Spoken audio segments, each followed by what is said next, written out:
OMC కేసులో ఖనిజాభివృద్ధి సంస్థ మాజీ చైర్మన్ బంధువు కొండలరావు సహా రాజగోపాల్, శ్రీలక్ష్మి ఇళ్లలో సీబీఐ సోదాలు చేస్తోంది. దీనికి సంబంధించిన పూర్తి వివరాలు మా ప్రతినిధి ధనంజయ్ అడిగి తెలుసుకుందాం. ధనంజయ్, సీబీఐ సోదాలకు సంబంధించి మీ వద్ద ఉన్న సమాచారం ఏంటి? వాస్తవానికి ఓఎంసీ కేవ్స్ లో అదనపు ఛార్జ్షీట్ దాఖలు చేసేందుకు సిబిఐ అధికారులు ప్రయత్నిస్తున్నారు. ఇందులో భాగంగానే మరికొన్ని అదనపు సోదాలు కూడా చేపట్టడం జరిగింది.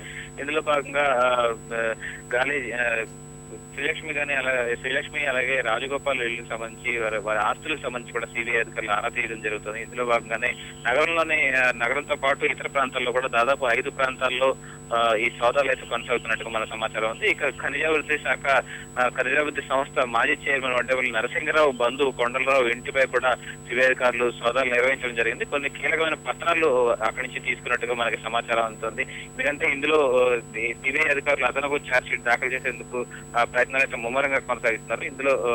ఇందులో కొంతమందిని అదనంగా కూడా నిందితులుగా కూడా చేర్చే అవకాశం కనిపిస్తుంది. ఇదే ఇప్పుడు ప్రస్తుతానికైతే ఓఎంసీ కేసులో గాలి అనుచరుడు గాలి పిఏ అలీఖాన్ కూడా బెంగళూరు కోర్టులో ఇవ్వడం జరిగింది. ఇంతో పాటు మరికొందరిని కూడా పేర్లు చేర్చే అంటే నిందితుల జాబితాలో చేర్చేందుకు సిబిఐ అధికారులు ప్రయత్నిస్తున్నారు. అందులో భాగంగానే శ్రీలక్ష్మి గాని ఇటు రాజగోపాల్ ఇంటికి సంబంధించి వారి ఆస్తులకు సంబంధించి సిబిఐ సోదాలు చేసినట్టుగా ఉంది. అయితే నగరంలోనే కొన్ని ప్రాంతాలతో పాటు అంటే రాజలక్ష్మి గాని ఇక శ్రీలక్ష్మి ఇంటికి సంబంధించి సన్నిహిత బంధువులకు సంబంధించి కూడా వారి ఇళ్లలో కూడా సిబిఐ అధికారులు శోధిస్తున్నారు. బెంగళూరులో రాజగోపాల్ సంబంధించి ఒక ఆస్తి పేరు కూడా సిబిఐ అధికారులు సోదాలు చేస్తున్నట్టుగా మనకి సమాచారం అందుతుంది.